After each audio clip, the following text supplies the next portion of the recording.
Continuando con la exposición de la crisis financiera argentina en el 2001, vamos a ver el impacto financiero que tuvo en el aspecto, en políticas económicas. El gobierno de Menem dictó políticas económicas como la ley de flexibilización laboral. Esta ley permitió básicamente que todos los trabajadores perdieran todo tipo de derecho como estabilidad laboral, como horas de trabajo, aumentaron las horas de trabajo, como en el tema de las liquidaciones. Prácticamente no había estabilidad laboral. En el plan de convertibilidad, básicamente lo que se hizo con esto es el peso, darle el mismo valor de un dólar. Pero para este caso necesitaba, o la economía argentina necesitaba mucho ingreso de dólares, cosa que de repente no podían sostenerlo de esta manera, ¿no? Adicionalmente, dentro de las políticas económicas que se dieron, fueron la privatización de empresas estatales. Todo esto, como indiqué, trajo consigo inestabilidad y precariedad. La desvalorización del empleo nacional y por ende pobreza.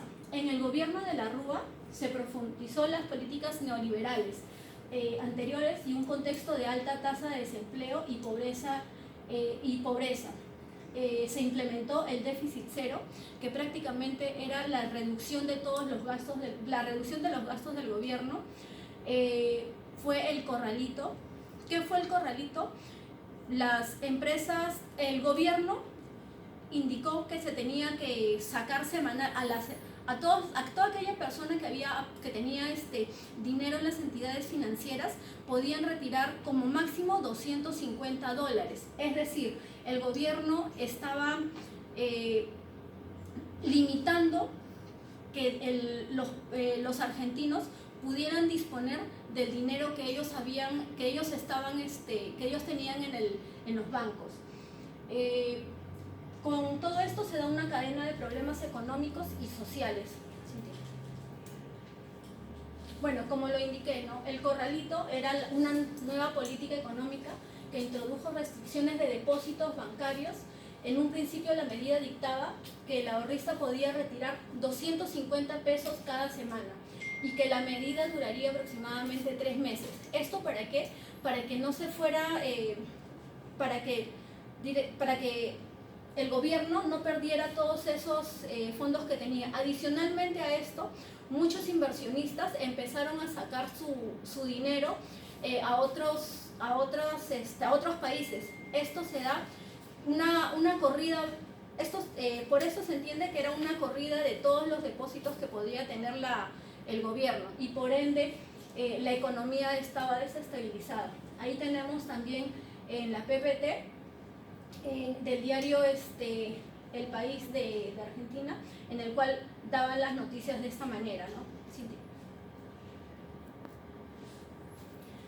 En el gobierno de la Rúa, después de todos estos problemas y todos estos conflictos que se daban, prácticamente el Fondo Monetario Internacional, Argentina tenía una enorme deuda con el Fondo Monetario Internacional, la cual estaba impaga, a lo que se le denomina default, ¿no? Después de esto, el gobierno argentino, después de todos estos problemas, el gobierno argentino prácticamente no reconoce la deuda, o es decir, no quieren asumir toda esa deuda con el Fondo Monetario Internacional.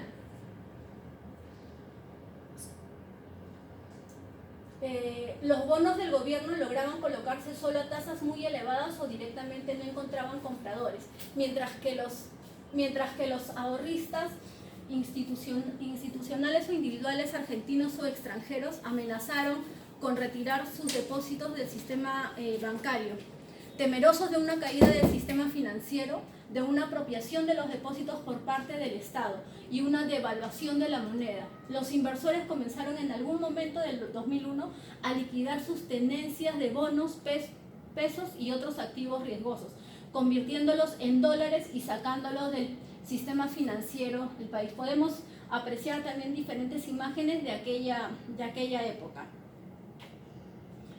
Esto prácticamente es ¿Desde dónde empieza prácticamente el problema para la crisis financiera del 2001? Carlos Menem en el año 89 al 95 y del 95 al 99, que es mandatario, las leyes, como indiqué, dicta la ley de convertibilidad, el cambio de la moneda de peso a dólar, la privatización de empresas públicas, el desempleo, el aumento.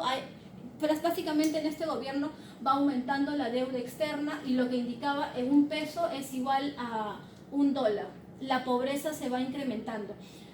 Todas estas leyes fueron aplicadas por el ministro de Economía.